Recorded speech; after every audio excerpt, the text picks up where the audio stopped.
अस्सलाम वालेकुम।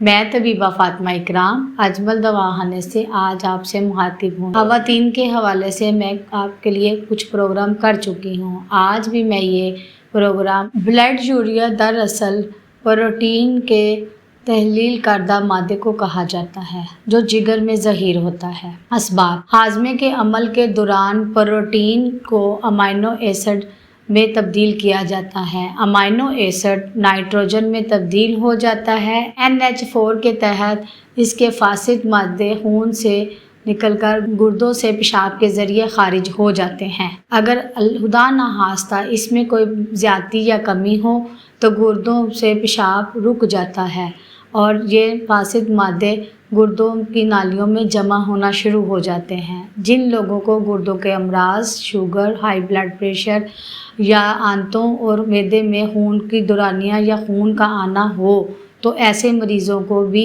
Blood urea का प्रॉब्लम होता है। डिहाइड्रेशन वाले मरीज़ों में ब्लड यूरिया पाया जाता है। इसमें कम या ज़्यादती की मकदार होती है उनमें। अब मैं आपको इसकी अलामत बताना शुरू करने लगी हूँ। ज़हनी दबाव और थकन, गशी या किसी बुरी खबर के सुनने से गशी या खौफतारी हो जाना, ब्लड यूरिया की मकदार बॉडी में IQ लेवल से कम या ज़्यादा हो जाना, टाइफाइड या नमूनिया जैसे अमराज लॉन्ग टाइम होना, गुर्दों के अमराज पुरान क्रोनिक हो जाना, सर की थकन या बीमारियां के लिए मुख्तलिफ़ किस्म की अद्वियात का ज़्यादा इस्तेमाल करना, गलत दवाओं का कसरत से इस्तेमाल करना जो गुर्दों में इन्फेक्शन और गुर्दों की नालियों को तंग करना शुरू कर देती हैं। मेडिसिन्स, गुर्दों के रीनल फंक्शन का सुस्त हो जाना या नकारा हो काम ना करना, ऐसे पेशेंट्स के अंदर ब्लड यूरिया की मकदार बढ़ जाती है और उनका रीनल फंक्शन काम करना सुस्त हो जाता है। दिल के अवारिस यानी दिल की बीमारियों का होना या इसके अवारजात का पैदा होना, सांस की नालियों का तंग होना, जिस्म में दर्द और थकन की वजह से हर किस्म की गैर ज़रूरी मेडिसिन का कसरत से ज़्यादा इस्तेमाल करने से भी ब्लड यूरिया बढ़ जाता है। वर्जिश का ज़रूरत से ज़्यादा करना, प्रोटीन वाली ग़िज़ाएँ ज़रूरत से ज़्यादा खाना, प्रोटीन जिस्म में कम या ज़्यादा होना, फ़ैट का बढ़ना जिसकी वजह से गुर्दे की नालियाँ और जिगर के अफ़ाल सुस्त काम करते हैं। मोटापा, मोटे लोगों में भी ब्लड यूरिया की मकदार बढ़ सकती है। अब मैं आपको इसका इलाज बताऊंगी। इससे बचाव के लिए हमें सबसे पहले तो अपनी प्रोटीन वाली ग़िज़ाओं पर तवज्जो देनी चाहिए कि ज़रूरत से ज़्यादा प्रोटीन भी नहीं खाना चाहिए और ज़रूरत से कम भी नहीं।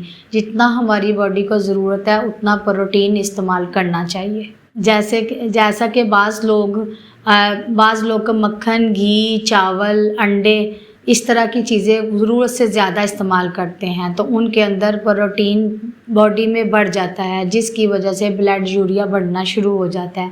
और बाज़ लोग इन ग़िज़ाओं को अपने खाने में तर्क कर देते हैं यानी कि ख़त्म कर देते हैं, बिल्कुल इस्तेमाल नहीं करते तो उसमें प्रोटीन की मकदार कम हो जाती है। ब्लड यूरिया का लेवल कितना होना चाहिए? ब्लड यूरिया का लेवल 7 से 20 मिलीग्राम हमारे जिस्म में होता है। इससे ज़्यादा हो तो ये ब्लड यूरिया की ज़्यादती में शुमार होता है।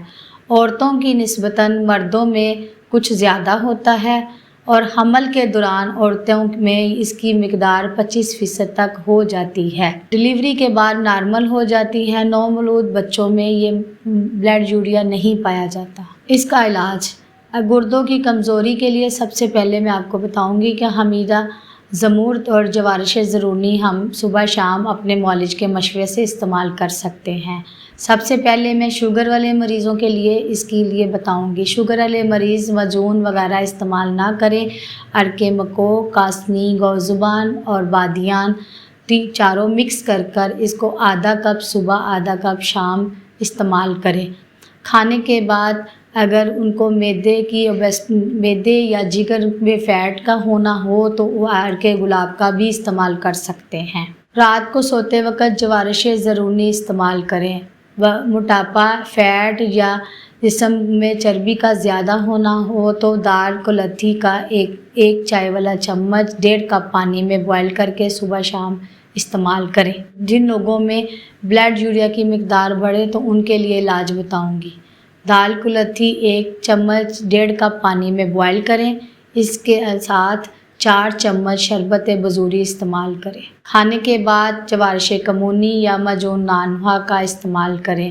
سوزش اور ورم کی صورت میں رات کو معجون دبی الورد اور معجون نشبہ کا استعمال کریں۔ اور گردوں کو طاقت کے لیے جوارش زرونی یا خمیرہ زموٹ اپنے معالج کے مشورے سے استعمال کریں۔ اب میں اپنے ذاتی تجربے کی بنا پر آپ کو ایک ہربس میڈیسن کے متعلق بتاؤں گی۔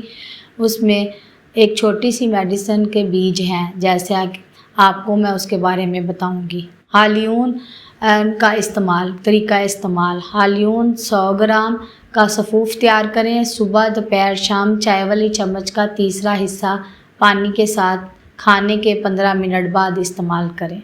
اس سے آپ کو بلڈ یوریا یا گردوں کا انفیکشن یا پوٹاشیم یا سوزش وغیرہ جیسے کوئی امراض پیدا ہو رہے ہوں تو اس کے لیے بہترین ہے۔ اس کے علاوہ دال کلتھی صبح شام استعمال ہو سکتے ہیں۔ جو لوگ سفوف کھانے میں پرابلم محسوس کرتے ہوں تو 0 سائز کا کیپسول صبح، دوپہر، شام 3 ٹائم استعمال کریں کھانے کے بعد۔ آج میں جن میڈیسنز کے بارے میں آپ کو بتایا ہے، اگر آپ نے استعمال کرنا ہو تو اجمل دواخانے سے رابطہ کر کے طبیبہ سے مشورہ کر سکتی ہیں۔ اور میں آگے بھی لیڈیز کے حوالے اور خواتین کے حوالے سے کچھ پروگرام لے کر آؤں گی جو آپ کے لیے فائدہ مند ثابت ہوں گے۔ اور اس کے بارے میں کوئی مشورہ کرنا ہو تو اجمل دواخانے سے رابطہ کر کے طبیبہ سے رابطہ کریں، اور میڈیسن استعمال کرنے سے پہلے اپنے معالج سے مشورہ ضرور کریں۔ ہمارے اس پروگرام کو آگے دوستوں کے ساتھ شیئر کریں، سبسکرائب کریں۔ اگر آپ کا کوئی سوال ہو تو آپ نیچے کمنٹس میں پوچھ سکتی ہیں۔ شکریہ۔